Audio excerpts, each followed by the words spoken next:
Hello hello hello hello. उपस्थित गुरु भाई गुरुजनों से आग्रह है, जगह देख करके बैठ जाइए। बड़े गुरु भाई कहा करते थे, जब तक स्थिर नहीं होइएगा तब तक सुनिएगा नहीं, सुनिएगा नहीं तो शिष्य नहीं होइएगा। शिष्य सुनने की कला है। जहाँ जिन गुरु भाई गुरुजनों को जगह मिले, जगह देख करके बैठ जाइए। देखिए, हमने अपने जीवन में बड़े गुरु भाई का बहुत सानिध्य पाया, बहुत ज्यादा। गुरु के बाद अगर इन्हीं के प्रति मेरा रोम रोम अनुभूत है तो मेरे बड़े गुरु भाई, मैं उनका नाम कभी नहीं लिया आज तक। उनको मैं सब दिन से बड़े गुरु भाई कहा, आज भी कहता हूँ। श्री हरिनानंद जी ने बताया एक बात, बहुत बड़ा रहस्य की बात। इसमें रहस्य है, अगर जीवन में दुख ना हो, अगर जीवन में दुख ना हो तो ना देवता की जरूरत है ना गुरु की जरूरत है। कोई अध्यात्म, कोई धर्म, ये सब कुछ होता ही नहीं। जीवन में दुख है, जब तक जीवन है तब तक जीवन में दुख है। हम दुख से भाग नहीं सकते, दुख का नाम ही जीवन है। और हम लोग ने उस महादेव से, दूसरा महादेव ने जिनसे हम लोग का लेना देना काम कितने साल से हो रहा है, आदिदेव है, सोच सकते हैं कितने साल से होगा, सालों को गिनाया नहीं जब तक। आदिदेव, लोगों ने हर तरह का चीज लिया, अपने दुखों से निजात पाया। इस कड़ी में हमारे बड़े गुरु भाई उनको देवता माने, उनकी भी अनुभूति थी, लेकिन जो उनके अंदर आध्यात्मिक प्यास था, जो आध्यात्मिक जागरण था, नहीं हो रहा था, वो अतृप्त महसूस कर रहे थे बहुत सारे गुरुओं के सानिध्य करने के बाद। बहुत लंबी कहानी है। उन्होंने विचार में ही शिव को गुरु माना, इस विचार पे ठहर गए और ठहरने के बाद ये अनुभव करके बताए, कमाल का गुरु, चीज बड़ी है, मस्त मस्त। अरे गुरु भाई, गुरु जी को कहते थे तो चीज बड़ी है, मस्त मस्त, मतलब मस्ती में शिव को गुरु मान लो, इस विचार पर ठहर जाओ, तुम्हारे जीवन का समग्र दुख का कारण अज्ञान खत्म हो जाएगा। सिर्फ उनसे ज्ञान मांगो। अज्ञान मांगने के लिए कोई किसी तरह की नौटंकी करने की जरूरत नहीं है। बस दूसरे को समझाओ, अपने समझते जाओ। अगर समझाओगे नहीं बाबू, बताओगे नहीं बाबू, तो न गुरु की दया काम करेगा, न गुरु का आशीर्वाद काम करेगा, बड़े गुरु भाई का, दीदी का आशीर्वाद काम करेगा।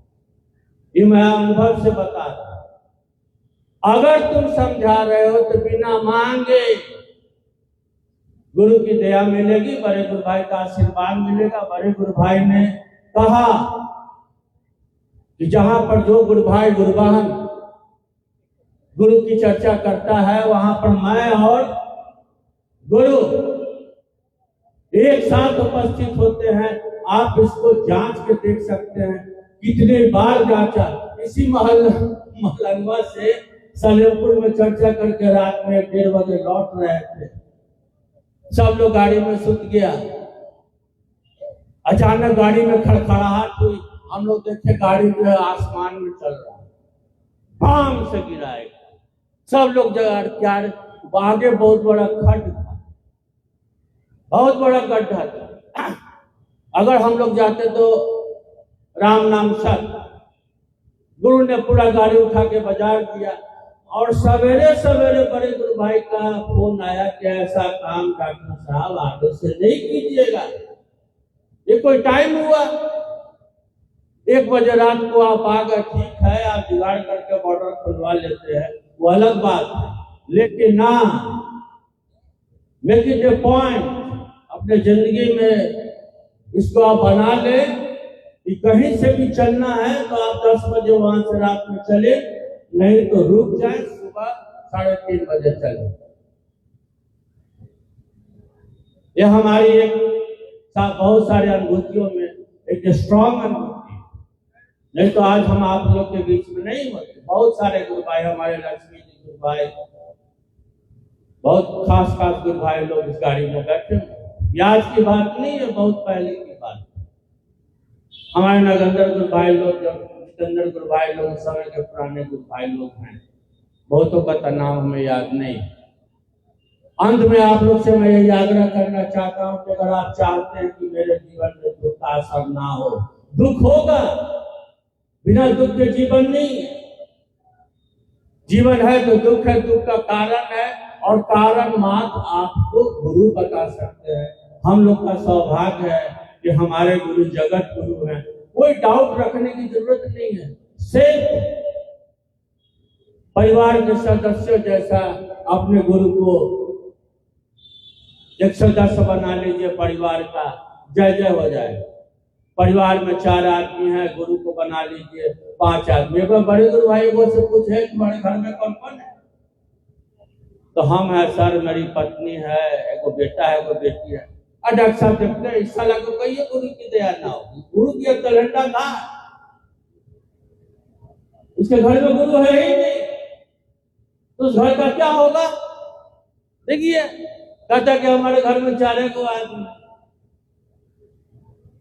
हाँ, अपनापन ये न होता ही। कहता कि मेरे घर का मुखिया हमारे गुरु हैं, हम हैं, मेरी पत्नी है, ये है।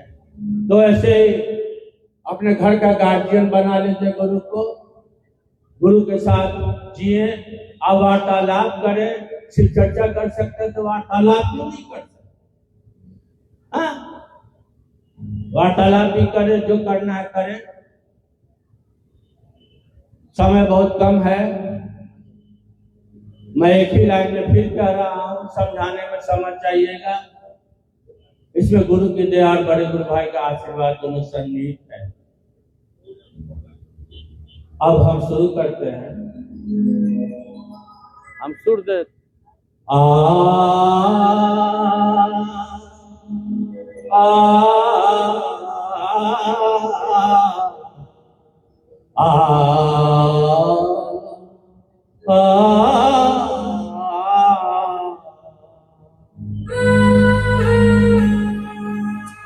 धारा आसरा आसरा इस जहां का मिले ना मिले, गुरु तेरा सहारा सदा चाहिए। आसरा इस जहां का मिले ना मिले, आसरा आसरा इस जहां का मिले ना मिले, गुरु तेरा सहारा सदा चाहिए।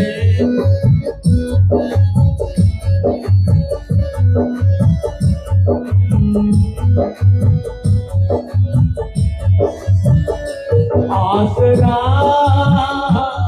आसरा इस जहां का मिले ना मिले, आसरा आसरा इस जहां का मिले ना मिले, गुरु तेरा सहारा सदा चाहिए, गुरु तेरा सहारा सदा चाहिए।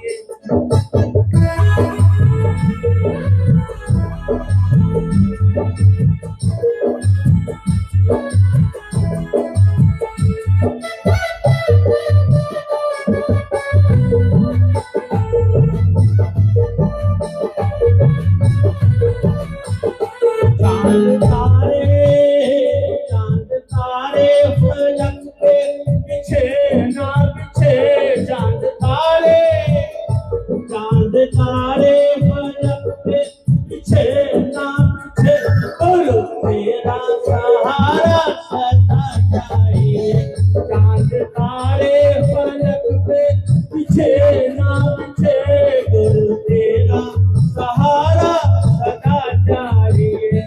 आसरा आसरा इस जहां का मिले ना मिले आसरा, आसरा इस जहां का मिले ना मिले गुरु तेरा सहारा सदा चाहिए।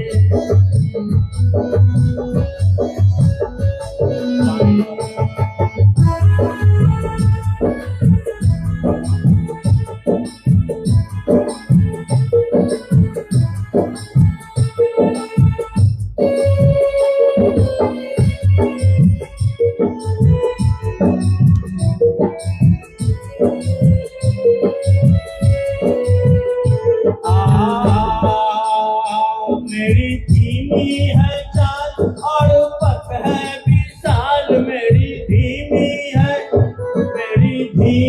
है चाल और पथ है विशाल। हर जगह पर मुसीबत करो तू ही संभाल। मेरी धीमी है चाल और पथ है विशाल, हर जगह पर मुसीबत करो तू ही संभाल।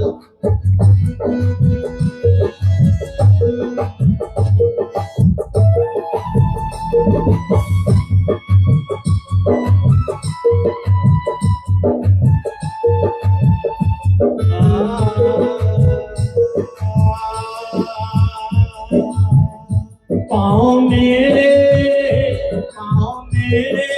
थके हैं चले ना चले, पाँव मेरे थके हैं चले ना चले गुरु तेरा सहारा सदा चाहिए। गुरु तेरा सहारा सदा चाहिए। सब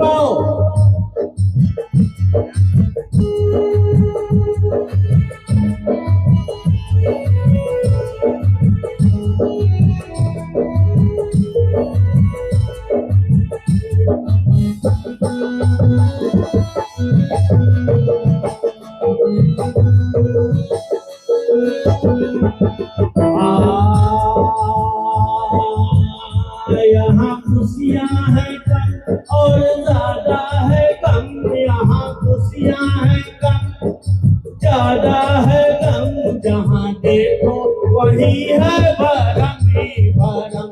यहाँ खुशियाँ हैं कम और ज्यादा है कम, यहाँ खुशियाँ हैं कम और ज्यादा है कम, जहाँ देखो वही है भरम ही भरम।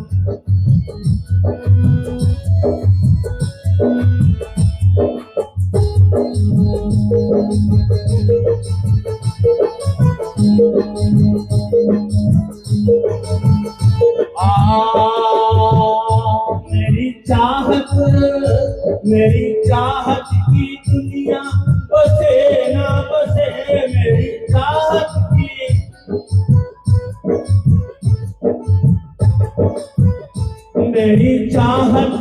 दुनिया बसे ना बसे गुरु तेरा बसेरा सदा चाहिए। गुरु तेरा बसेरा सदा चाहिए।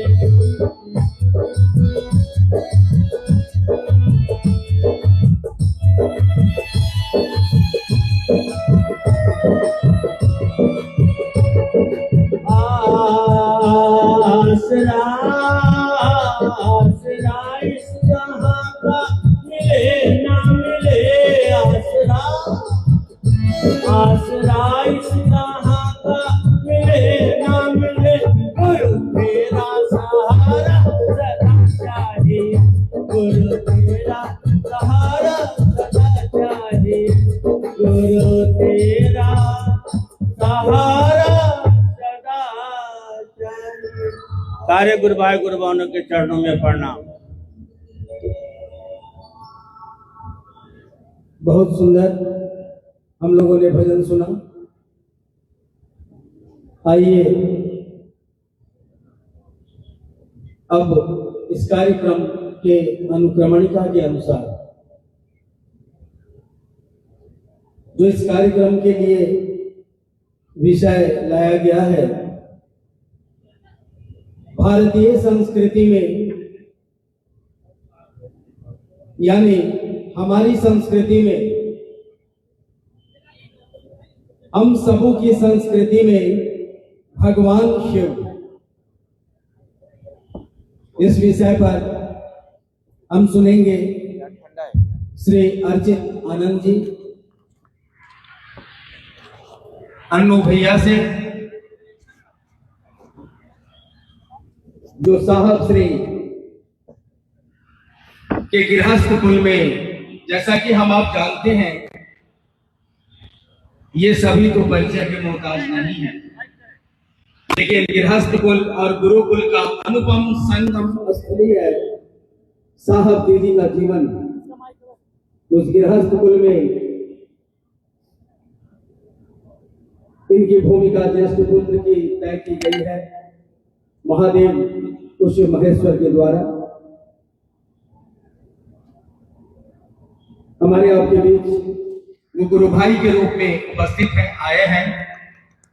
साहब दीदी के संकल्प को और बल मिले, इसके लिए रात और दिन जितना भी संभव है,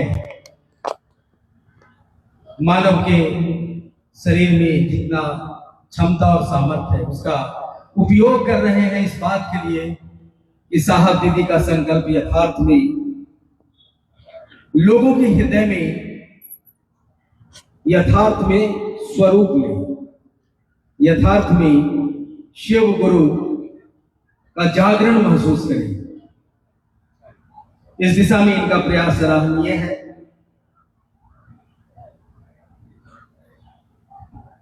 हमारे आपके बीच भैया श्री अर्चित आनंद जी, हमारी संस्कृति में भगवान शिव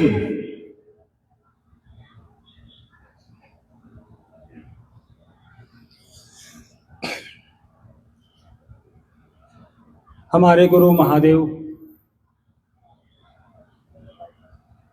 साहब दीदी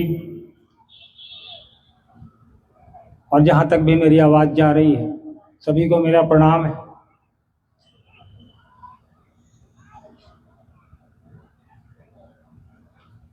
मलंगवा में यह बहुप्रतीक्षित आयोजन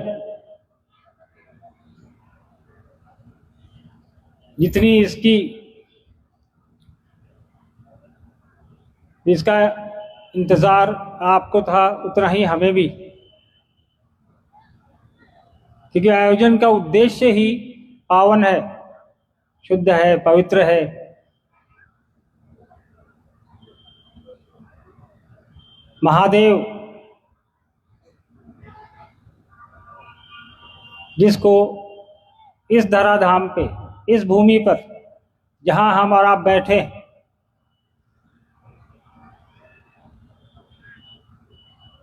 असमित आशीर्वाद प्राप्त है। पशुपतिनाथ की भूमि है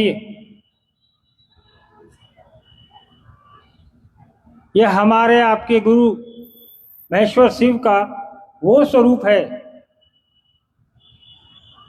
जो हजारों साल से पूजित होता आ रहा है। हमारे शास्त्रों में पशुपतिनाथ हैं, हमारी संस्कृति में है, पुराणों में है, शिव पुराण में है, और सबसे ज़्यादा हमारे आपके जेहन में है, मानस में है, हमारे आपके मन में है।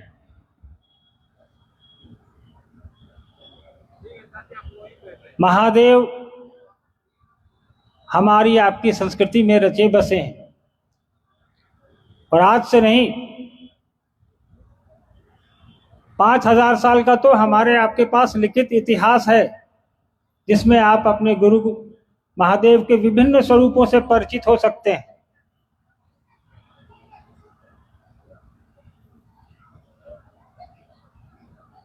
हमारी सभ्यताएं, कई सभ्यताएं जो विलुप्त हो गईं, आज जब उन सभ्यताओं की खोज हो रही है, उन सभ्यताओं की खोज के दौरान मूर्तियां मिलती हैं, मंदिर मिलते हैं, शिवलिंग मिलते हैं। हमारे महादेव के विभिन्न स्वरूपों में कई मूर्तियां उपलब्ध है आज हमारे आपके बीच, जो हजारों साल पहले पूजित थी।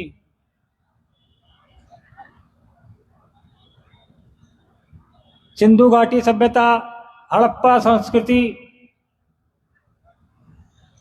मोहनजोदड़ो, ये अब पाकिस्तान में है मोहनजोदड़ो। वहां की खुदाई में आप देखेंगे पशुपतिनाथ की एक मूर्ति निकली वहां, यानी वो 10,000 साल पहले की मूर्ति निकली है। इतिहासकारों ने ऐसा कहा है, ये हम और आप नहीं कह रहे हैं। तो इससे आप और हम अंदाजा लगा सकते हैं कि महादेव, देवों के देव, किसी भी नाम से उनको पुकारिए, वो हमारी आपकी संस्कृति में कितने रचे बसे हैं और किस काल से हैं।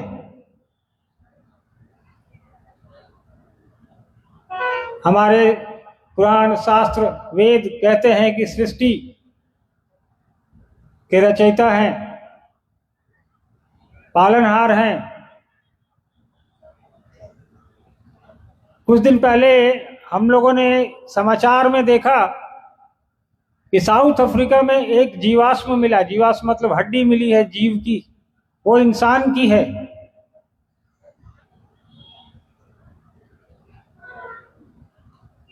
और जब इसकी जीन सीक्वेंसिंग की गई, एक वैज्ञानिक टर्म है, मतलब उसकी आयु की गणना की गई उस अस्थि की जो इंसान की थी, तो वो 20 लाख साल पुरानी निकली। हमारे आपके पास तो 5,000 साल का ही लिखित इतिहास है, यानी इसका 5% भी हमारे पास लिखित नहीं है।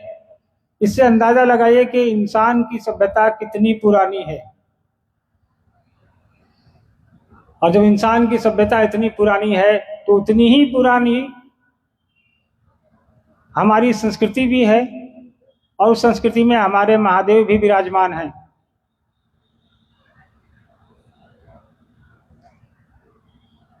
क्योंकि संस्कृति हमारे आपके मन के हिसाब से चलती है। हम जो आत्मसात करते हैं जिन विचारों को, आसपास की जिन चीजों को, और उसके हिसाब से अपना जीवन चलाते हैं, जीवन में उसको आत्मसात करते हैं उस चीज को, वो हमारी संस्कृति में ढल जाता है।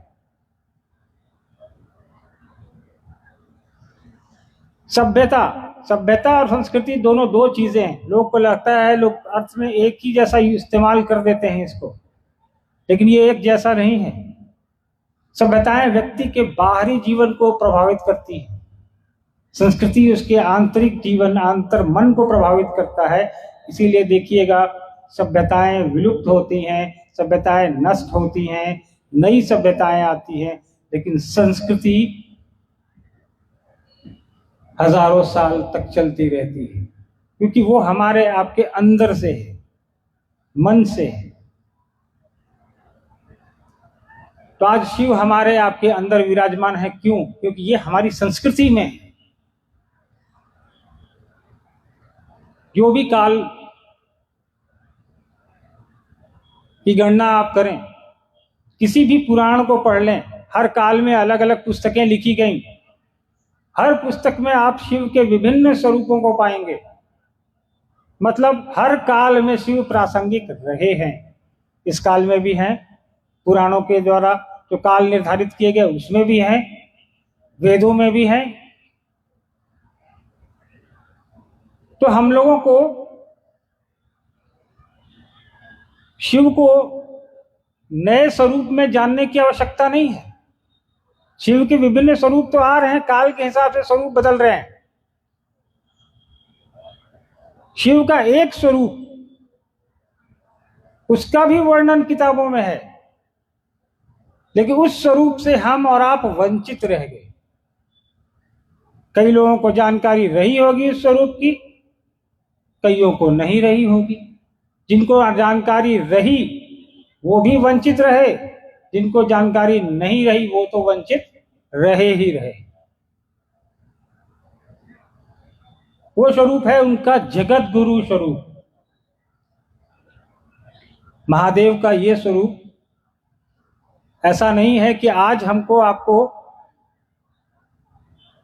कोई खोज के लाके दे दिया कि ये स्वरूप है, इससे भी जुड़ जाओ।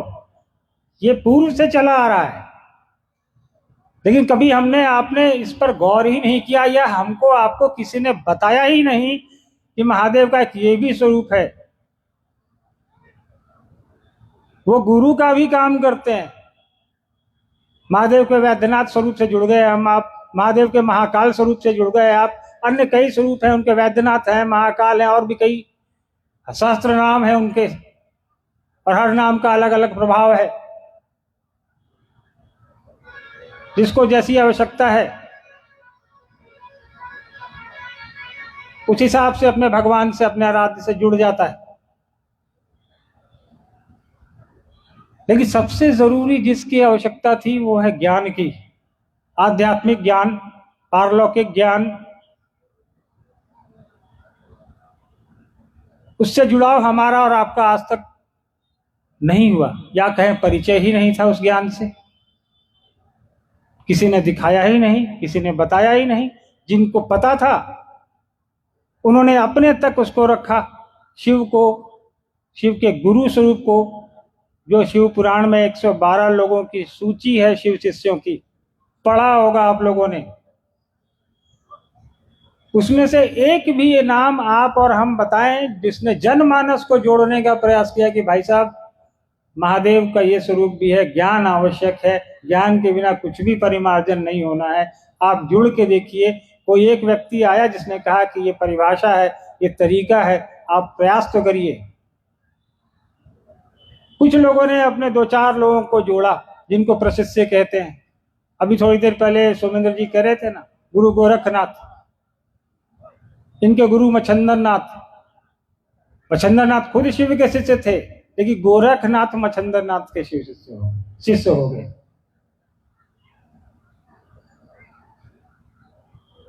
आज के इस काल में शिव के गुरु स्वरूप से जुड़ने की विधा, और विधा के पहले उसकी आवश्यकता, क्या आवश्यकता है, और अगर आवश्यकता है तो ये तरीका है, ये विधा है।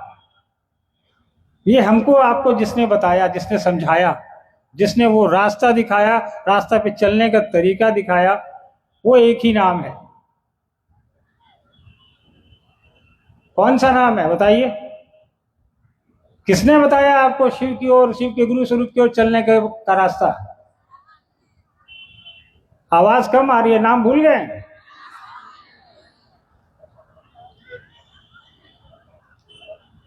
अरे कम से कम साहब का नाम याद रखिए।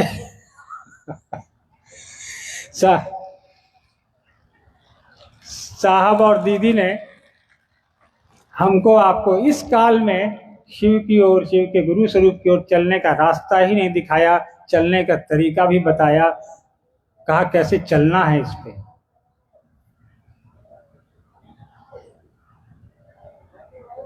खास करके आपके इस देश में जहां बैठे हैं, ये तो खुद एक जागृत भूमि है।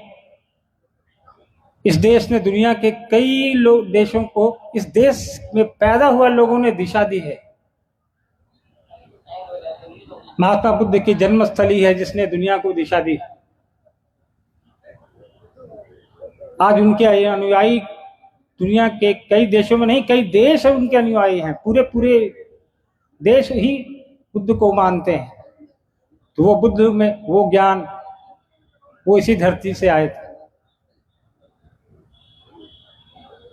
सबसे पुराना अभी तक प्राप्त स्रोत जो पशुपतिनाथ का स्वरूप है, वो इसी देश में विराजमान है, उनका स्थल। तो उनका आशीर्वाद हमको आपको मिलता रहता है। उनके आशीर्वाद को लेकर, उनकी दया को लेकर, साहब दीदी के बताए मार्ग को लेकर आगे बढ़ने की प्रक्रिया अपनाएं हम और आप। साहब ने तो सिर्फ इतना कहा कि जिस भगवान को पूजते हो, रोज पूजते हो, कभी शिवलिंग पे जल चढ़ाते हो, कभी बेलपत्र चढ़ाते हो, कभी फूल चढ़ाते हो, पत्थर का शिवलिंग बना लिया, कहीं मिट्टी का बना लिया, उस भोलेनाथ की बात करी साहब ने। इसने किसी वर्जना नहीं रखी किसी की। उसने कहा कि जो गांव में जंगलों में रहने वाले आदिवासी बंधु हमारे हैं, उनके लिए भी मैं उसी पत्थर में, जो अरबपति है उसके लिए भी उसी पत्थर में मैं हूं। उन्होंने ऐसा कोई श्रेणी नहीं बनाई ऐसी कि कोई अरबपति है तो उसके लिए मैं किसी और स्वरूप में उपलब्ध होऊंगा, कोई गरीब है, कोई रिक्शा वाला है, कोई मजदूरी करता है तो उसके लिए किसी और स्वरूप में उपलब्ध होगा। वो सर्वसुलभ है हर आदमी के लिए, हर उस इंसान के लिए जो धरती पर आया है, जिसने धरती पे जन्म लिया है। इसलिए साहब ने कहा ना, चलो आओ आओ चलें शिव की ओर, उसी शिव की ओर, और कोई दूसरा शिव नहीं है धरती पर। चलने की विधा साहब ने बताई। पूजा तो हमारा आप करते आ रहे हैं, उनको गुरु बना लीजिए भाई। गुरु बना के 3 काम कर लीजिए। तीनों काम में कोई पैसे लगते नहीं है, तीनों काम में न पैसे किसी को देने हैं, न किसी को दीक्षा देनी है, न किसी से दीक्षा लेनी है, न किसी के पीछे चलना है, न किसी के आगे चलना है। कोई वर्जना नहीं है। आपने क्या खाया है, आप क्या नहीं खाए हैं, आपने कौन से वस्त्र पहने हैं, आपने कौन से कलर का कपड़ा पहना है, आप कहाँ बैठे हैं। साहब ने कहा कि जहां हैं, जिस अवस्था में हैं, जिस परिस्थिति में हैं, ये 3 काम आपको आपके गुरु की ओर ले जाएंगे। तो 3 से कोई चौथा काम करना नहीं। और उस 3 काम में भी 2 काम तो साहब ने हम लोग को अपने लिए दिया है। साहब ने कहा कि 3 में से 2 काम, 3 सूत्रों में से 2 सूत्र तो हमारे लिए है। दया की याचना हम अपने लिए करते हैं, नमः शिवाय से प्रणाम भी हम अपने लिए करते हैं। एक ही काम है जो हम जनमानस के लिए, जन कल्याण के लिए करते हैं, वह दूसरे को यह बताना कि शिव मेरे गुरु हैं, आपके भी हो सकते हैं भाई साहब, मान के देखिए। इसमें कुछ करना तो है नहीं। साहब हमेशा कहते थे, पुट टू टेस्ट एंड जज बाय रिजल्ट। प्रयास करके देखिए क्या परिणाम आते हैं, उसके बाद आकलन करिए कि ये गुरु काम करता है कि नहीं है। और काम नहीं कर रहा होता तो आज देश नेपाल, देश हिंदुस्तान, देश और भी कई हैं जहां महेश्वर शिव के गुरु स्वरूप की चर्चा हो रही है, लोग जुड़ रहे हैं। प्रतिदिन पूरे देश में हजारों जगह साप्ताहिकी चलती है, सैकड़ों जगह आयोजन होते हैं, प्रतिदिन होते हैं। तो कहीं ना कहीं ये गुरु काम तो कर रहा है। तभी आप जैसे लोग अपना समय निकाल के, अपना पैसा लगा के, अपना काम छोड़ के, अपना घर छोड़ के, इतनी दूर की यात्रा करके यहाँ आके बैठे हैं इस पंडाल में, इस धूप में, कि चलो वहां मेरे गुरु की बात होगी, कुछ बोलेंगे, कुछ सुनेंगे, कुछ सुनाएंगे, कुछ सीख के आएंगे, कुछ सिखा के आएंगे। इसी मंशा से हमको आपको आगे बढ़ना है। ज्यादा समय आपका नहीं लूंगा। बरखा जी आपके बीच बैठी हैं, इस उम्मीद के साथ कि अगली मुलाकात उस दौरों में होगी कि मलंगवा का कोई एक ऐसा घर न हो जहाँ शिव विशिष्टता का दीपक न जल रहा हो। मुझे अनुमति दीजिए। आप सभी को मेरा प्रणाम है। धन्यवाद।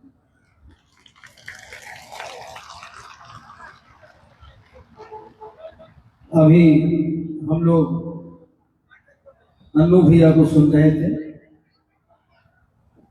अब हम लोग एक भजन सुनेंगे और इस भजन के बाद हम लोग दीदी बरखा आनंद जी को सुनेंगे। कुछ जिज्ञासाएं भी हैं उनके लिए, जो हम लोगों के द्वारा किया गया है उसका भी उत्तर देंगे। इसके पहले हम आप आइए एक भजन सुनते हैं, और भजन के लिए हम अनुरोध करते हैं गुरु महन सोनी जी, आप विराटनगर से हैं। गुरु महन सोनी, विराटनगर, नेपाल।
बीते पलों की याद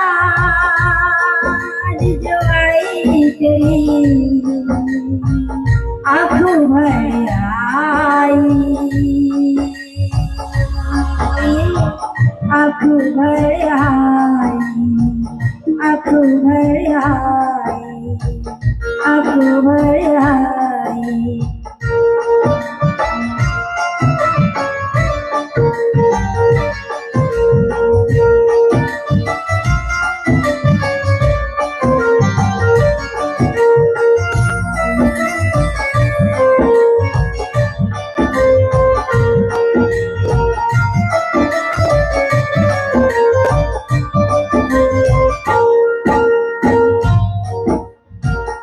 पहला दिन आगे बहना,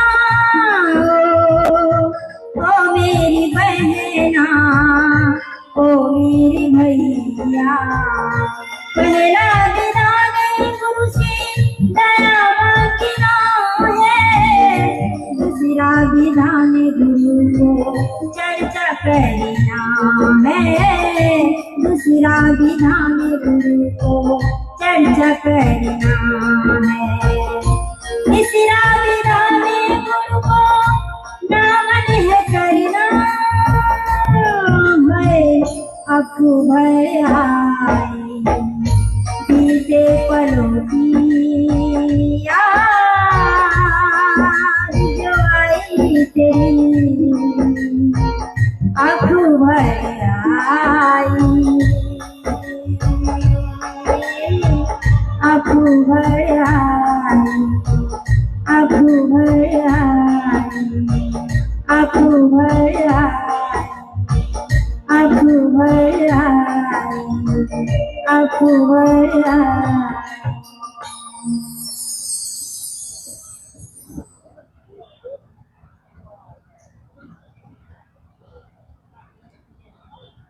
हम सभी लोग बिल्कुल शांतचित बैठे हैं। बहुत सुंदर स्थिति है। गुरु भाई गुरु बहनों का यह अनुपम समागम, यह आध्यात्मिक महोत्सव पूरी तरह मलंगवा में घटित हो रहा है साहब दीदी की उपस्थिति में। आइए इस पावन महोत्सव में अब हम आग्रह करते हैं दीदी बरखा आनंद जी से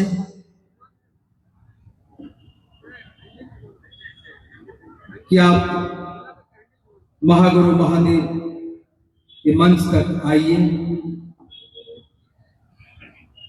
साहब दीदी के संकल्प में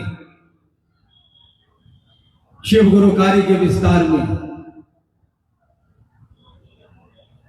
धरती के नियम के अनुसार जब से ये स्कूल में कुलवधु के रूप में शामिल हुई, तब से ही एक गुरु बहन के रूप में साहब दीदी के संकल्प को एक शिव शिष्या के रूप में निर्वहन करने का इन्होंने काम किया है।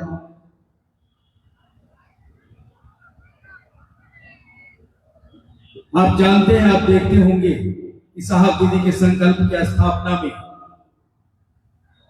निरंतरता में इनकी यात्रा इस शहर से उस शहर, इस राज्य से उस राज्य, इस देश से उस देश में चल रही है। इसके पीछे एकमात्र उद्देश्य है कि साहब दीदी का संकल्प सही में मूर्त हो, लोगों के हृदय में अनुक्रमणिका के अनुसार इनके लिए निर्धारित विषय है। आओ चले शिव की ओर। कुछ जिज्ञासाएं हैं जिसका समाधान भी करेंगे।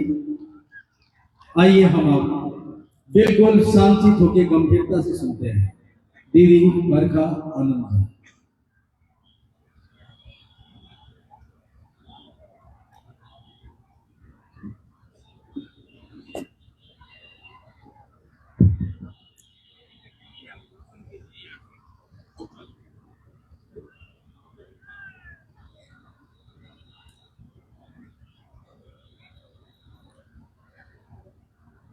मेरे गुरु महेश्वर शिव को मेरा प्रणाम है।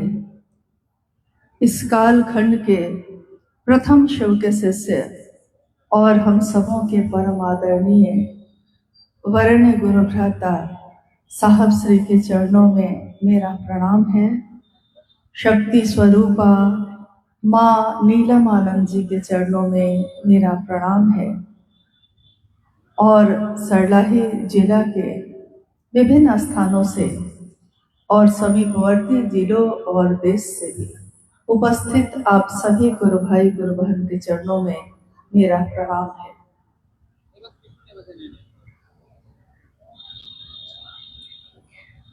आज का शिव गुरु महोत्सव जो यहाँ आयोजित हुआ है, यहाँ के सभी गुरु भाई गुरु बहनों ने अथक परिश्रम करके महीनों की मेहनत के बाद इस एक कार्यक्रम का आयोजन किया है। और शिव गुरु महोत्सव के आयोजन के पीछे एकमात्र उद्देश्य इहलौकिक यानी इस लौकिक जगत में शिव के शिष्यों का एकमात्र उद्देश्य यही होता है कि अपने गुरु शिव की स्थापना जन जन में हो, लोगों के दिलों में हो, उनके हृदय में हो। प्राचीन समय से लेकर आज तक आज इस परिवेश में कलियुग के इस वर्ष में जब हम और आप जी रहे हैं, अभी तक में शिव के अनेक स्वरूप जिसकी प्रसिद्धि इस जगत में हुई, उसकी पूजा हम आप करते रहे। जब भी हमारे पूर्वजों ने कहा कि शिव की पूजा करो या किसी अन्य देवी देवता की पूजा में भी, पहली शर्त उन्होंने यही लगाई और समझाया कि शिव की पूजा करना यानी विश्वास होना चाहिए, समर्पण होना चाहिए, श्रद्धा होनी चाहिए। हमारे बड़े हमारे घरों में ये कहते कि हाथ जोड़ो बउआ, हाथ जोड़ो, आंख बंद करो, मन को महादेव के पास ले जाओ, श्रद्धा रखो, विश्वास रखो, झुको, तब ना महादेव कृपा करेंगे। देखिए, सालों से सदियों से शिव की पूजा होती आई, लेकिन उस पूजा में ये अनिवार्य रहता है कि हम विश्वास रखें और कुछ करेंगे तब ना पाएंगे, इसलिए कुछ करें। इस कालखंड में यानी इस कलियुग में एक बालक का जन्म हुआ, क्योंकि शरीर में अगर जन्म होगा तो जन्म जब होता है तो वो बच्चा ही तो होता है। और एक बालक का जन्म जब आपसे नजदीक एक राज्य है भारत का, बिहार, उस राज्य में एक जिला है सिवान। सिवान में अमलोरी नामक ग्राम में एक छोटे से घर में उनके माता पिता ने उनका नाम रखा हरिंद्रानंद। हरिंद्रानंद ये नाम अभी तक मुझको किसी और व्यक्ति का नहीं मिला, पता नहीं आप लोग को मिला है कि नहीं, अभी तक नहीं मिला। उनके माता पिता ने उस समय क्या सोचा होगा, लेकिन इस एक नाम में बड़ा आकर्षण है, चुंबक की तरह खींचता है। क्यों खींचता है? क्योंकि ये बालक जब थोड़ा बड़ा हुआ, यानी साहब हरिंद्रानंद जी जब थोड़े बड़े हुए, तो धीरे धीरे कहते हैं कि पूत के पांव पालने में ही पता चल जाते हैं। तो उनके लक्षण जो थे बचपन में, वो लक्षण बता रहे थे कि ये सामान्य बच्चा तो नहीं है, क्योंकि वो अपने घर में भी खेल खेल में भी जादू और चमत्कार की बातें करते। अपने साथी बच्चों को बैठा के कहते, आंख बंद करो, मैं अभी मंत्र पढ़ूंगा और सोने का जहाज मंगाऊंगा। सारे बच्चे आंख बंद करके बैठ जाते थे। कुछ देर बीत जाती, फिर वो आंख खोलकर चारों तरफ देखते कि अभी तक सोने का जहाज क्यों नहीं आया, और साहब हंसते। शिव की तस्वीर जिसकी पूजा घर में हो रही थी, कागज पे बनी हुई तस्वीर जो फ्रेम में लगी हुई थी, उस कागज वाली तस्वीर पे वो पाइप से पानी डालते और कहते कि अगर महादेव में ताकत है तो कागज का पानी डालने से कागज तो गलेगा नहीं, लेकिन कागज पे बनी तस्वीर तो पानी डालने से गल जाती थी, गिर जाती थी। और उनके जीवन में एक मोड़ आया, जीवन जो इस धरती पे चल रहा था, जिसके लिए साहब ने कहा कि जब से इस धरती पे आया हूं चल ही रहा हूं।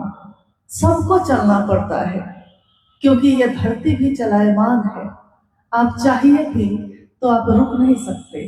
आपका शरीर आपको लगता है कि रुका हुआ है, लेकिन यह धरती तो चल ही रही है, यानी आप स्थिर कहीं भी नहीं है। तो उन्होंने कहा कि कुछ घटनाएं उनके जीवन में जो घटित हुई, उन घटनाओं ने उनके मन को चमत्कार की दुनिया की तरफ मोड़ दिया, और उन्होंने ये इच्छा की, उनके मन में ये विचार आया कि मैं भी चमत्कार सीखूंगा। वैसे ही जैसे हमारे घर में कोई बच्चा जब मिठाई देखता है, चॉकलेट देखता है, तो कहता है कि मुझको भी बैलून चाहिए, मुझको भी चॉकलेट चाहिए। लेकिन वो बच्चा चॉकलेट और बैलून नहीं मांग रहा था, वो बच्चा चमत्कार की दुनिया में जाना चाहता था। वो चाहते थे कि मैं ये सीखूं कि ये होता कैसे है। फिर उनके मन में अनेक तरह के प्रश्न पैदा होते रहे। हमारे आपके मन में भी प्रश्न पैदा होते हैं, जिज्ञासा पैदा होती है, क्योंकि मन तो है ही ऐसा। मन एक ऐसी मशीन है जो दिखाई तो नहीं देती, रहती हमारे साथ ही है, दिखाई भी नहीं देती, लेकिन एक भी क्षण को वो शांत भी नहीं होती।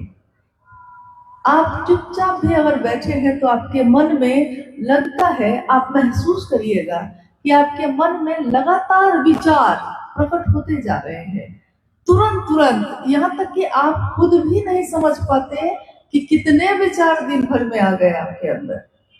तो ये विचार ही है। हमारे आपके मन में भी विचार पैदा होते हैं, लेकिन ठहरते नहीं हैं, टूट जाते हैं। उनके मन में भी विचार पैदा हुआ था, लेकिन वो ठहरा रहा, और इसके लिए उन्होंने शरीरधारी अनेक लोगों को अपना गुरु बनाया। कहीं भी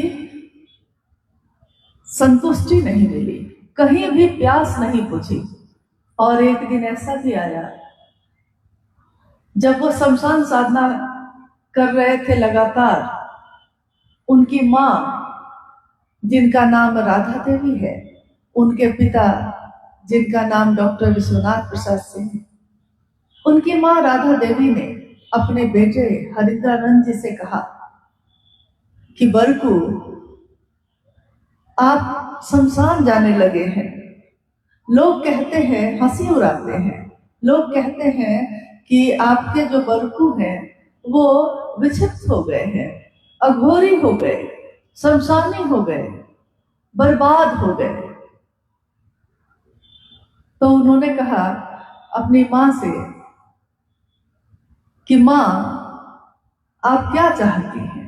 माँ ने कहा, आपके पिता बड़े पदाधिकारी हैं, मैं चाहती हूँ कि आप अपने पिता के अनुसार पढ़ाई करिए और एक बड़े पद पे जाइए। बालक हरिंद्रानंद जी ने उस दिन अपनी माँ से कहा कि माँ, मेरे स्कूल में मेरे अध्यापक या और लोग ये कहते हैं कि इंसान का जन्म जो होता है तो इंसान भगवान के पास से आता है और भगवान के पास चला जाता है। हम भी तो कहते हैं ये बात, हम सब भी अपने घरों में ये बात कहते हैं। जब हमारे घर में एक बच्चा पैदा होता है, जब वो बोलना नहीं जानता, हंसता है अपने छोटे छोटे हाथ और पैर को हिलाते हुए, जब हंसता है अचानक, तो हमारे घर में सब कोई कहते हैं भगवान से बात कर रहा है, यानी हम समझते हैं कि जब तक बच्चा बोलता नहीं उसका सानिध्य भगवान से, ईश्वर से है, भगवान से बात करता है। और जब कोई शरीर की मौत हो जाती है तो हम सब कहते हैं भगवान के पास चला गया। उस दिन 12 साल के लड़के ने अपनी माँ से कहा, माँ, जब इंसान भगवान के पास से आता है और भगवान के पास चला जाता है तो वो भगवान इंसान के पास क्यों नहीं आता? मैं उस भगवान को इंसान के पास लाऊंगा माँ, और मैं ये करके रहूंगा। उनकी माँ हतप्रभ होकर उनको देखती रह गई। बड़े हुए और शमशान साधना भी छूट गई, क्योंकि उससे भी कुछ भी हासिल नहीं हुआ। और उन्होंने इस बात को छिपाया नहीं। हम सब अगर नाकाम होते हैं, हम सब अगर कहीं हार जाते हैं, तो हम अपनी हार को लोगों के सामने नहीं बताते, क्योंकि हमें शर्मिंदगी होती है कि दूसरे के सामने हम ये कैसे कहें कि हम असफल हो गए। लेकिन साहब ने ऐसा नहीं किया। उन्होंने आगे अपने 14 वर्षों में अनेक लोगों को गुरु बना, कहीं भी प्यास नहीं बुझी। उनको लगता था कि चमत्कार सीख लूंगा तो प्यास बुझ जाएगी, लेकिन ये प्यास नहीं बुझी और वो युवा हुए। युवा जब कोई होता है, चाहे वो लड़का हो या लड़की, तो उसके हृदय की ये स्थिति होती है कि किसी न किसी के लिए वो धीरे धीरे प्रेम का अनुभव करता है, लगाव, आकर्षण उसके अंदर पैदा होता है। लड़का है तो किसी लड़की के लिए, अपनी माँ के लिए, अपने पिता के लिए, यानी युवा एक ऐसी स्थिति में होता है जहां उस समय वो कोरे कागज की तरह है, जो छाप दीजिए सो छप जाता है। और युवा हरिंद्रानंद जी ने ये देखा कि मैं अपने पिछले, जब जो उनका जीवन था पीछे का, मुड़कर उन्होंने अपने जीवन को देखा। ये मैं क्या कर रहा हूँ? पिछले 14 वर्षों से मैं भटक रहा हूँ आध्यात्मिक धरती पे, लेकिन लौकिक धरती पे इसके बावजूद वो अपनी पढ़ाई कर रहे थे। स्कूल खत्म हो गया, कॉलेज खत्म हो गया, कितनी घटनाएं हुई बीच में। फिर वो कानून पढ़ने के लिए पटना लॉ कॉलेज में उनका एडमिशन हुआ। पटना लॉ कॉलेज में कानून की पढ़ाई पढ़ते हुए भी एक तरफ जो कानून पढ़ रहा हो और दूसरी तरफ हर रात्रि वो शमशान जा रहा हो, अद्भुत है, अनमिल है। मतलब ऐसा जीवन तो किसी संत, किसी साधु का हम लोगों ने नहीं देखा। अगर वो अध्यात्म में मुड़ गया तो फिर पूरी तरह अध्यात्म में मुड़ गया, अगर जगत में फंस गया तो पूरी तरह जगत में फंस गया।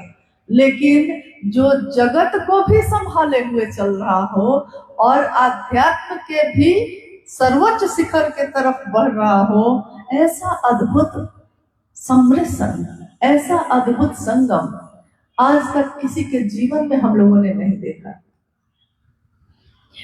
उस दिन उन्होंने यही सोचा था कि कहीं कुछ भी हासिल नहीं है, मन हार गया, शांत क्लांत हो गया। और गुरु भगवान होते हैं, भगवान गुरु क्यों नहीं होते हैं, ये सोचकर कि जब गुरु भगवान हो सकते हैं, वो भगवान ही गुरु क्यों नहीं है। मात्र ये विचार, एक सोच, एक ऐसी बात जो मेरे मन में अभी पैदा होती है, वैसी ही उस समय उनके मन में बस पैदा हुई, इच्छा पैदा हुई शिव के मन में। तो इच्छा पैदा होते ही सृष्टि बन गई, इतनी बड़ी सृष्टि।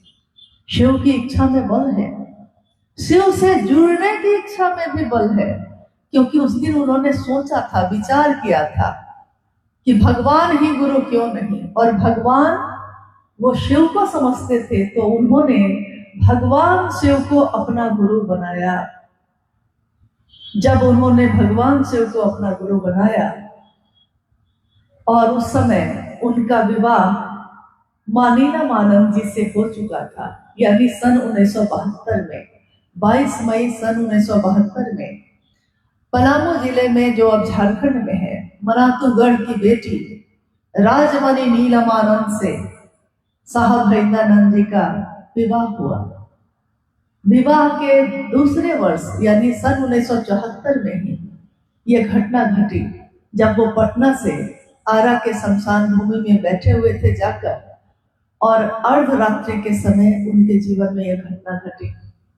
वो लौट गए और उसी समय उन्होंने ये संकल्प ले लिया जो वो अपने जीवन में पहले भी करते आए थे।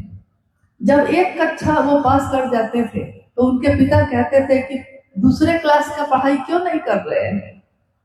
साहब कहते कि जब दूसरी किताब आएगी तो अब उसको पढ़ूंगा, जो पढ़ चुका तो उसको अब नहीं पढ़ूंगा। तो ये तो अभ्यास था उनको। उन्होंने उस दिन कहा कि आप जो तस्वीरों में दिखते हैं महादेव, वैसे उतर के आइएगा तो आपसे कुछ नहीं सीखूंगा। किसी साधु, किसी संत या किसी शरीरधारी व्यक्ति से कुछ नहीं सीखूंगा। अब आप जो बताएंगे, लेकिन आप तो दिखते भी नहीं हैं, लेकिन जो अब आप बताएंगे, आप मेरे गुरु हैं, तो अब वही करूंगा। पहले की हुई सारी क्रियाएं, सारे कर्मकांड, सारे मंत्रों का जप मैं अभी से छोड़ता हूं। और उन्होंने छोड़ दिया तो छोड़ दिया, फिर उसको अपनाया नहीं। और उन्होंने पटना लौटकर मां नीलमानंद जी को ये चिट्ठी लिखी। जमाना चिट्ठी का था, आज तो अब मोबाइल है, फोन है। उस समय बड़ी मुश्किल से चिट्ठी भी पहुंचती थी कहीं। तो उन्होंने अपनी पत्नी, जिनको हम मां नीलमानंद कहते हैं, उनको चिट्ठी लिखा कि नीलम, मैंने शिव को अपना गुरु बना लिया है, तुम भी बना लो। मां नीलमानंद जी को जब यह चिट्ठी मिली, उनके मन को एक अपूर्व शांति मिली कि आखिर मेरे पति को एक ठौर मिला, एक जगह आके रुक गए वो। और ये सोचकर उनका मन और आह्लादित हुआ कि उन्होंने भगवान शिव को चुना। उससे बड़ी सत्ता नहीं, उससे बड़ा गुरु नहीं। शास्त्र कहते हैं, किताबें कहती हैं कि शिव से बड़ा दानी नहीं, शिव से बड़ा योद्धा नहीं, शिव से बड़ा कोई नहीं, शिव से बड़ी गति नहीं। साहब भैंदानंद जी ने कहा, नास्ति सर्व समो गुरु, शिव के समान कोई दूसरा गुरु नहीं, हो ही नहीं सकता। क्योंकि जो परम गुरु है, जो आदि गुरु है, जो विश्व गुरु है, जो जगत गुरु है, वो मात्र शिव है। तो कोई उनके जैसा होगा तब ना, कोई होगा भी अगर तो उनके जैसा होगा, वो तो नहीं होंगे, वो तो एक ही है। और बाद की घटनाएं हम में से, आप में से बहुत लोग जानते हैं। जब वो फिर पाटन गए, पाटन में चमत्कारिक घटनाएं हुई। फिर वो मधेपुरा आए, मधेपुरा में पहली बार शिव की चर्चा शुरू हो गई। क्योंकि पाटन से चलते समय मां नीलमानंद ने 1980 के दशक में, जब वो वहां से मधेपुरा के लिए सामान बांधने लगे, तो मां नीलमानंद की भूमिका शिव शिष्यों के जीवन में क्या है, कभी सोचिएगा इसको।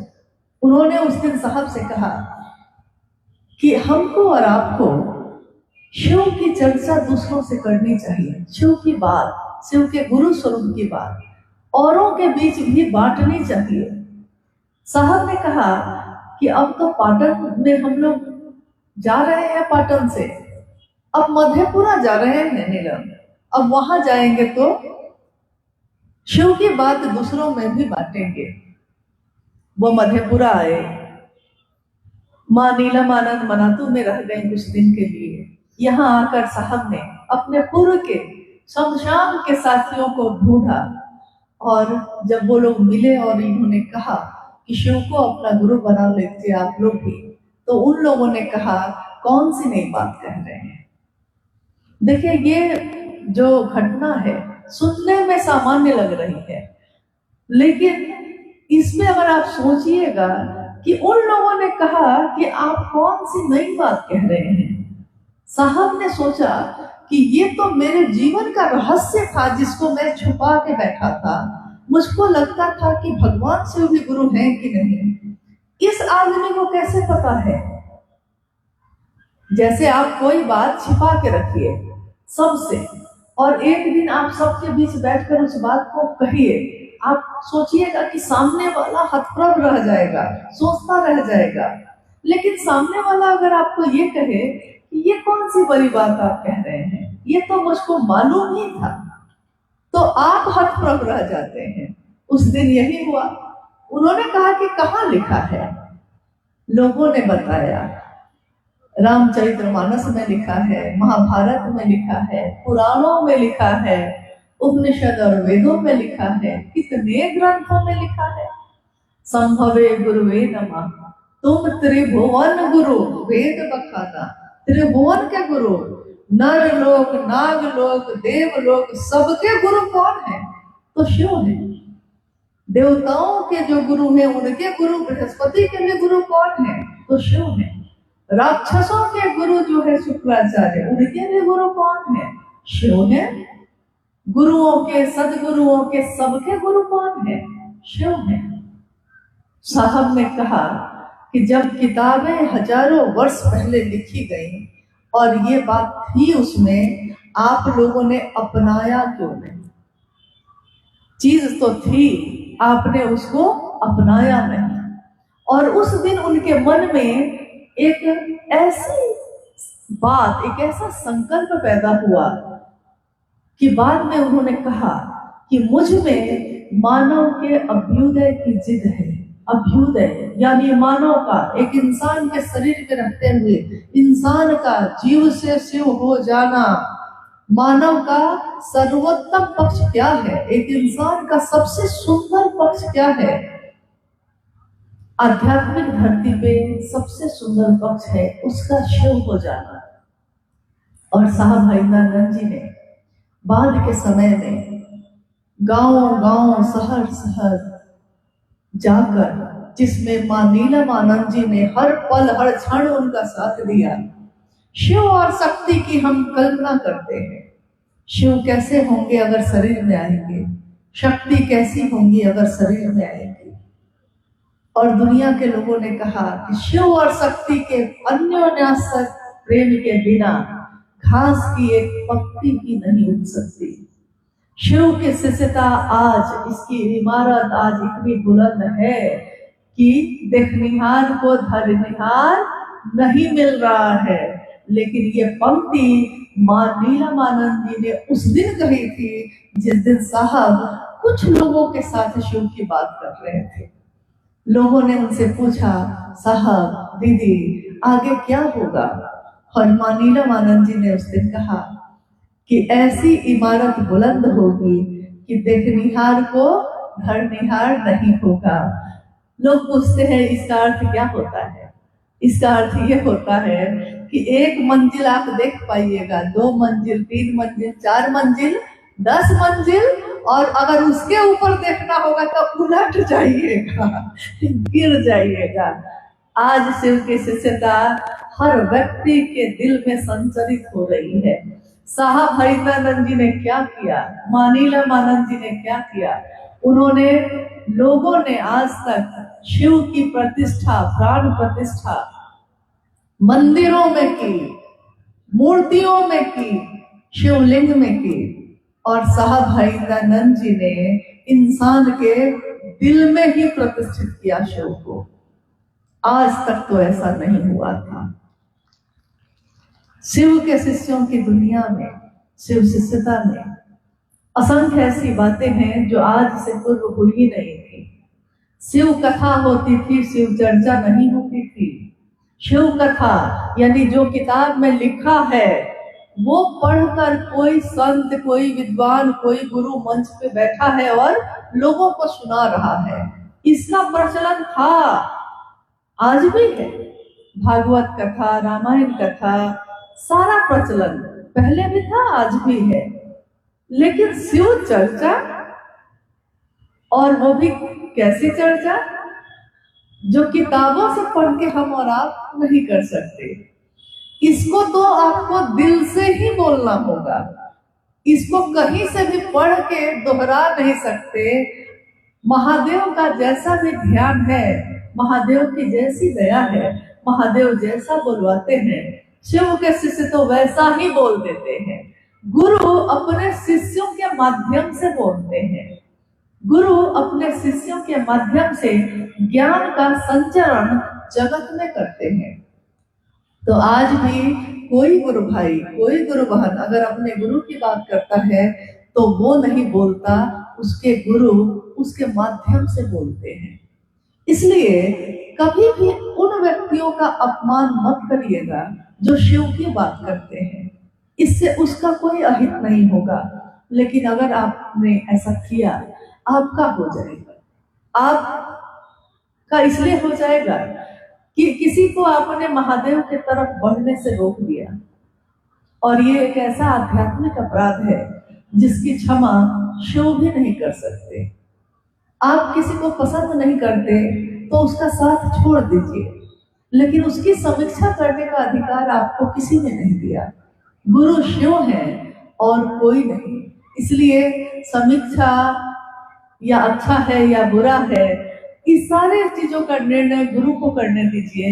हमारा आपका कर्तव्य बस इतना है कि मैंने शिव को अपना गुरु बनाया है और उस शिव की स्थापना जन जन में हो, ये साहब और दीदी के संकल्प को पूरा करने में हम अपने जीवन की आहुति दें। एक अनुष्ठान में, एक यज्ञ में, एक बहुत बड़े महान उद्देश्य वाले काम में हम सब का इतना ही कर्तव्य है कि हम उसमें अच्छा क्या दे सकते हैं, हम कितना कुछ कर सकते हैं। हम अपना काम करें और बाकी गुरु पे छोड़ दें। तो आइए हम कुछ जिज्ञासाओं पे बात करते हैं, अगर आई है तो।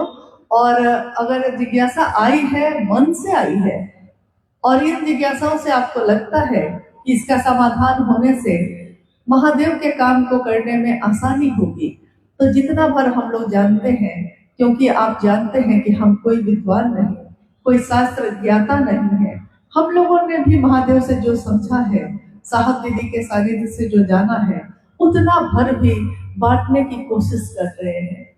और यही आपको भी करना चाहिए। जितना आपने उनसे सुना, उनकी बात को दूसरों तक पहुंचाने की कोशिश कीजिए। शिव की चर्चा प्रचार नहीं है, शिव की चर्चा प्रसार है, यानी बढ़ने की विधा है। प्रचार की जरूरत शिव को नहीं है, लेकिन सही चीज की जानकारी देना भी लोगों का कर्तव्य है। इंसान एक ऐसा जीव है जिसको ये भी समझाना पड़ता है कि वो माँ का दूध पिए, ये भी समझाना पड़ता है कि साग और सब्जी खाओ तो विटामिन मिलेगा, ये भी समझाना पड़ता है कि ये तुम्हारे काका है, ये तुम्हारे बाबा है, इनको प्रणाम करो।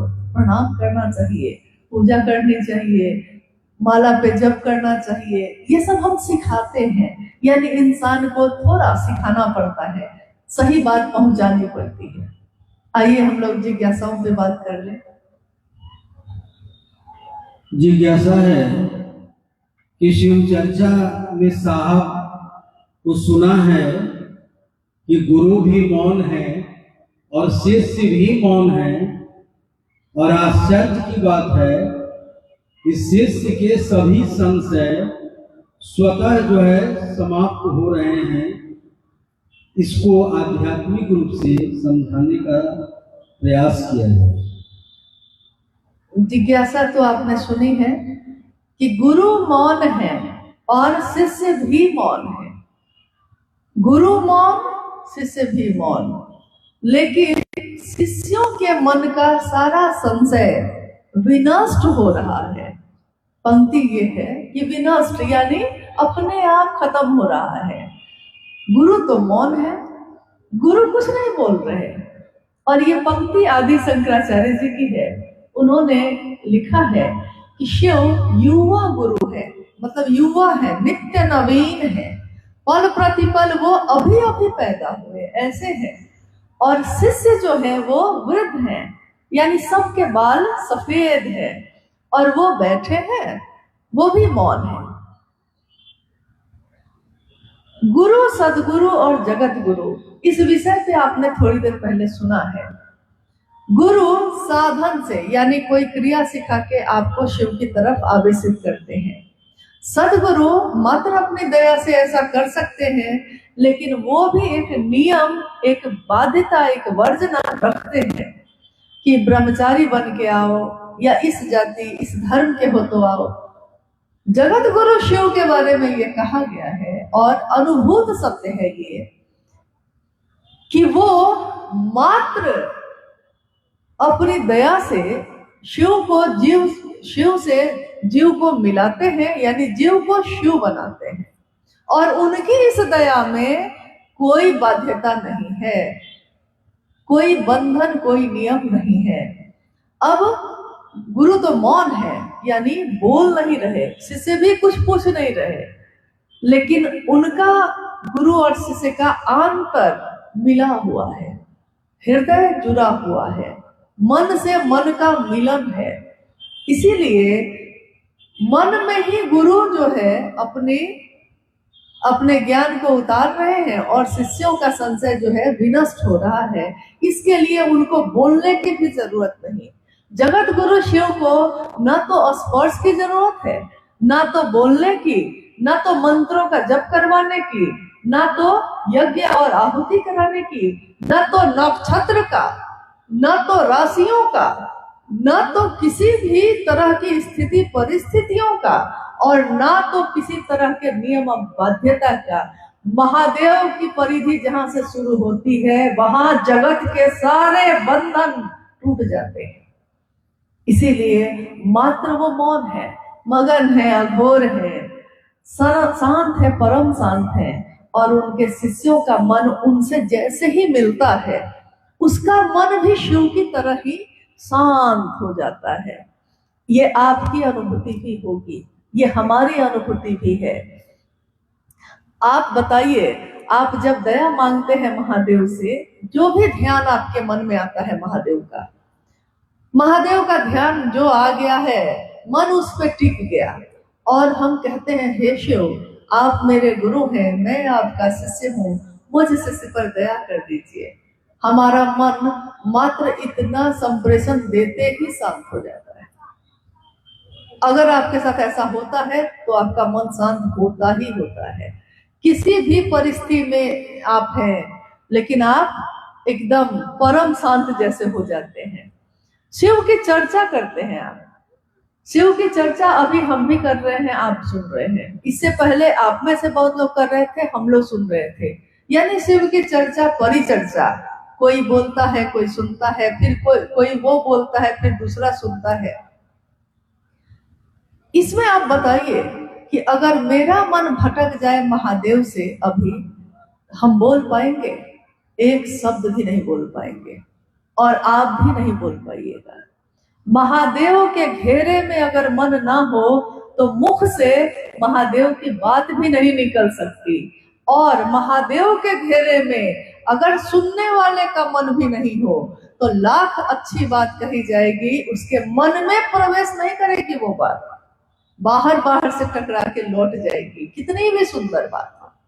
लेकिन अगर उसका भी मन है इधर ही और बोलने वाले का मन भी है इधर ही, यानी शिव के घेरे में, तो दोनों तरफ से जुड़ाव हो जाता है।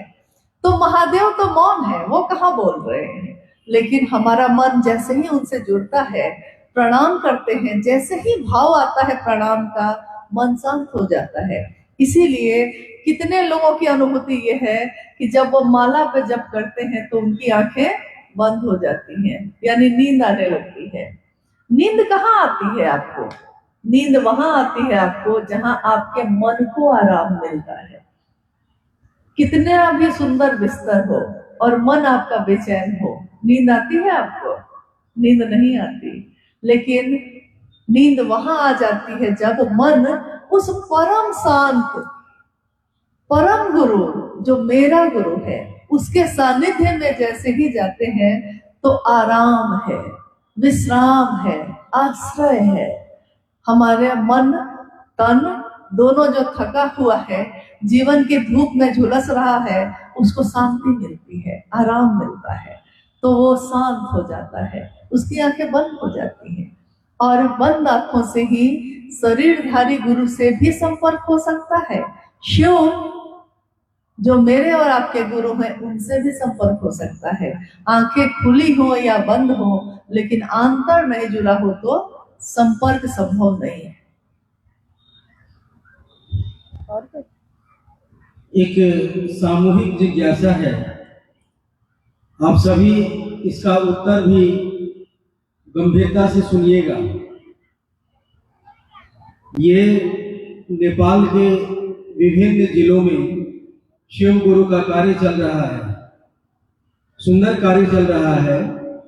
और लिख रहे हैं गुरु भाई गुरु बहन कि बहुत सारी जगहों पे नाच गाना भजन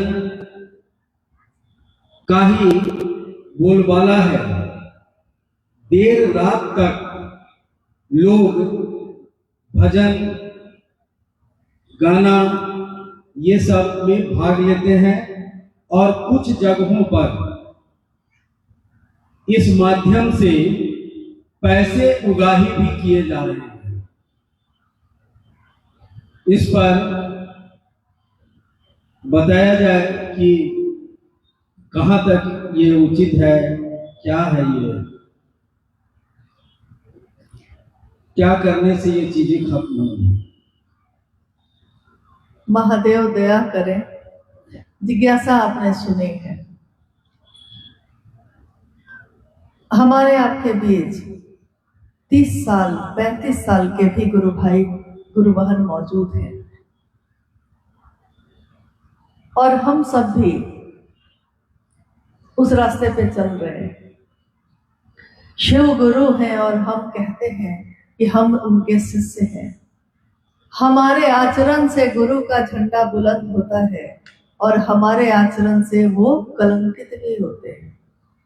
दोनों बात तो शिव शिष्यों के हाथ में ही है। साहब हरिंदरानंद जी ने क्या कहा? उन्होंने कहा शिव को अपना गुरु बनाना, यथार्थ में, सचमुच में, बोली में नहीं। सिर्फ बोलने से रिश्ते नहीं बनते, सचमुच में बनाना और दूसरों को प्रेरित करना कि वो भी शिव का शिष्य बन सके। शिव का शिष्य, एक आश्चर्य की बात है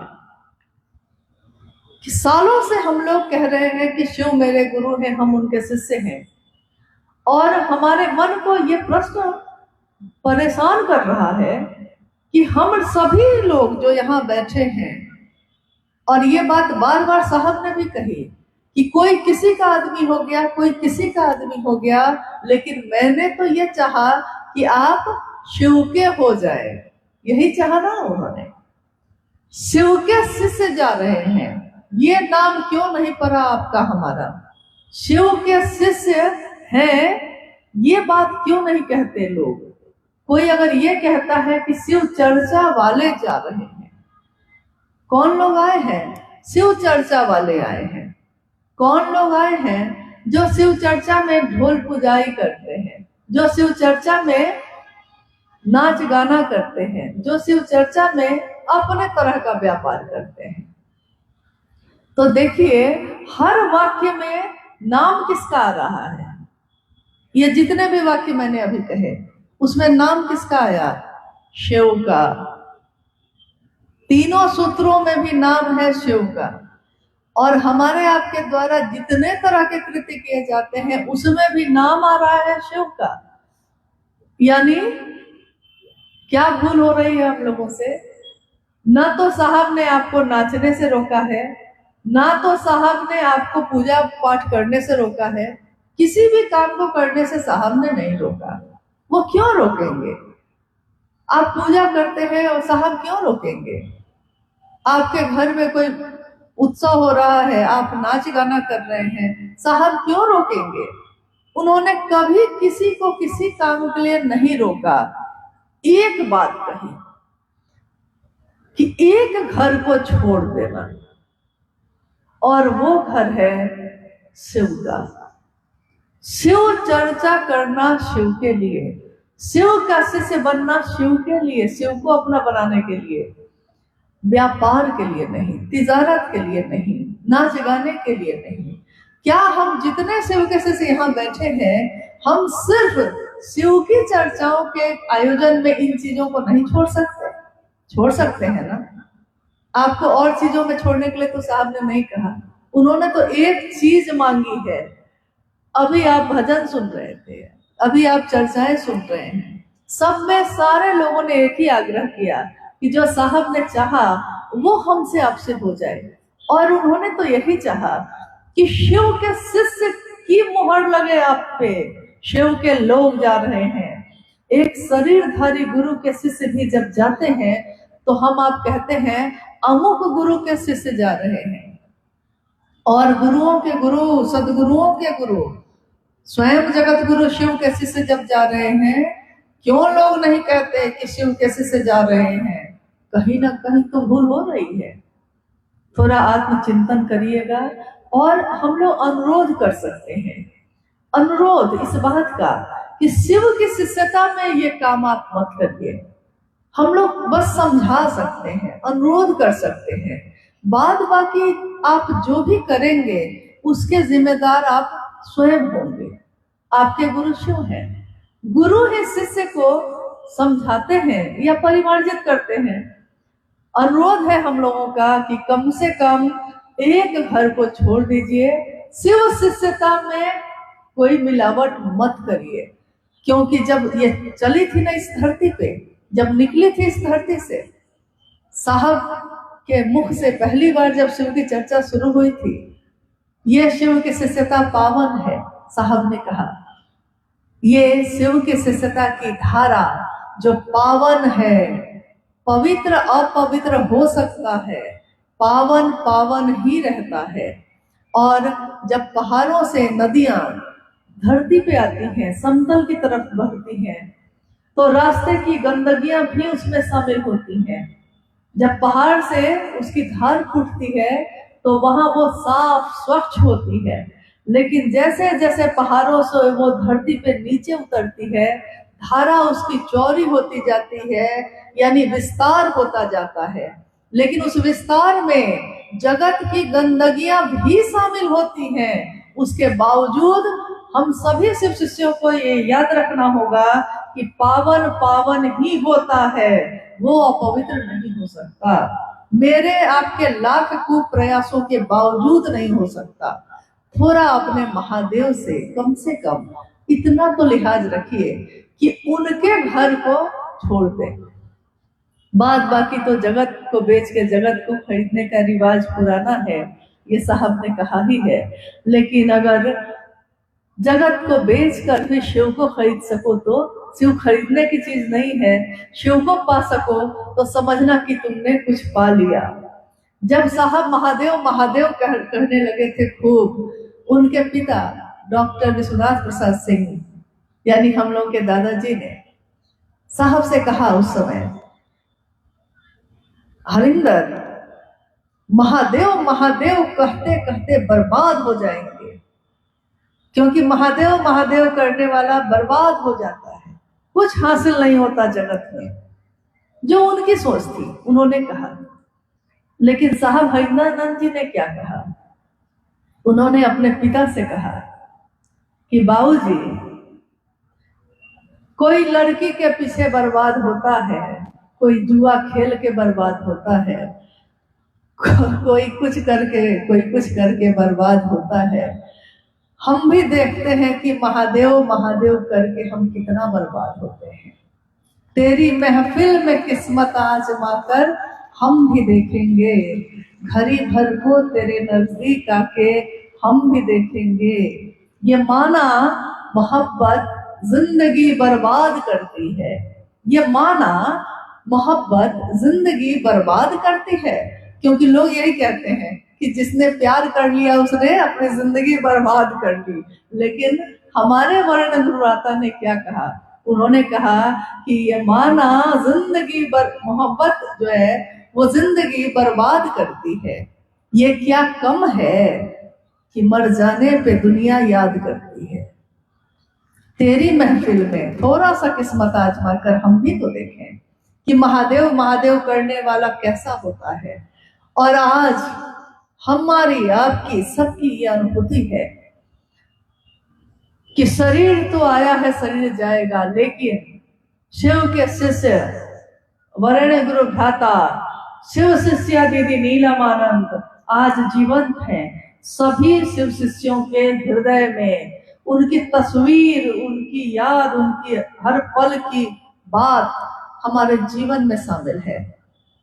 और उन्होंने ये चाहा है कि ये जो याद है ना, हर बात जो है हमारे जीवन के हर पल में वो जो साथ चल रहे हैं, उसमें उन्होंने चाहा है कि शिव कैसे से आंसू नहीं बहाएंगे, शिव कैसे से अपने गुरु के काम की स्थापना में अपने जीवन का सर्वस्व देंगे, हंसते हंसते देंगे, क्योंकि कदम मिला के चलना होगा हमको आपको। आज न सही तो कल, कल न सही तो परसों, चलना तो होगा। रास्ता एक ही है, गुरु एक ही है, और चलने की गति भी वही दे रहे हैं।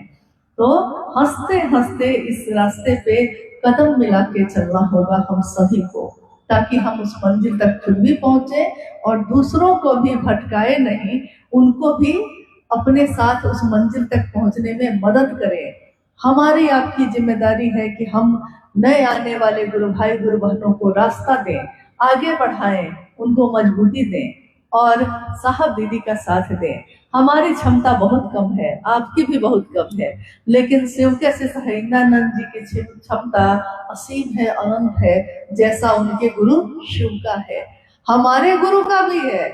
लेकिन हमारा रिश्ता अभी तक, हम उस रास्ते पे चल ही रहे हैं, हमारा रिश्ता वैसा अभी बना नहीं है। बन जाए तो इससे सुंदर बात और कुछ भी नहीं हो सकती। और कुछ है नहीं बात।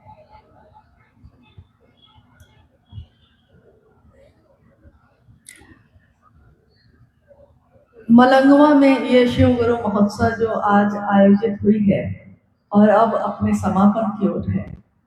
समापन तो किसी भी चीज का नहीं होता, जो इस धरती पे आ गई है चलती ही रहती है, और सकारात्मक है वो सारी ऊर्जा जो शिव से आती है।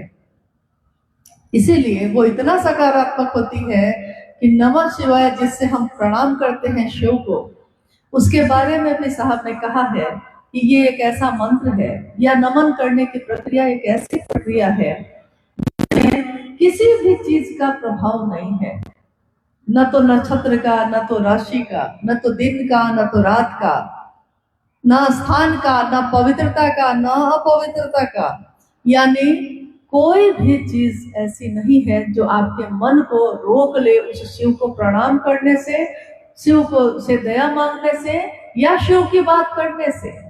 लेकिन इस बात को करने के पीछे ये भी याद रखना चाहिए कि न तो सम्मान हमारा होता है, न तो अपमान हमारा होता है। आप सम्मान देंगे तब भी, अपमान देंगे तब भी, ये होगा गुरु का। इसलिए कभी भी इस रास्ते पे चलने वालों से हम लोग अनुरोध करते हैं कि कभी भी अपना मत, अपनी स्थापना मत खोजिएगा, शिव की स्थापना हो, हर दिल में हो, और शिव धड़कनों में धड़के, हवा में खुशबू की तरह महके और दूसरों को भी सुवासित करें। ये मैं नहीं जानता शिव के साथ ये दुनिया की दशा और दिशा कैसी होगी, ये मैं जानता हूँ। ये नहीं जानता कि नहीं होगा तो कैसी होगी। तो सदा हमेशा ये सुवासित रहे, सुगंधित रहे। हम सभी शिव शिष्यों का जीवन शिवमय हो, सुखमय हो, और हम दूसरों के भी काम आ सके। मेरे गुरु शिव का महादेव महादेव महादेव करते हुए ये जीवन गुजर जाए, उनके चरणों में गिर जाए और मर जाए हम। इस तरह हम सभी की मिट्टी ठिकाने लगे, क्योंकि उस मिट्टी में खुशबू होगी महादेव की। आप सभी के चरणों में प्रणाम है, आप सबको मेरा प्रणाम। आप सभी थोड़ी देर शांति बनाए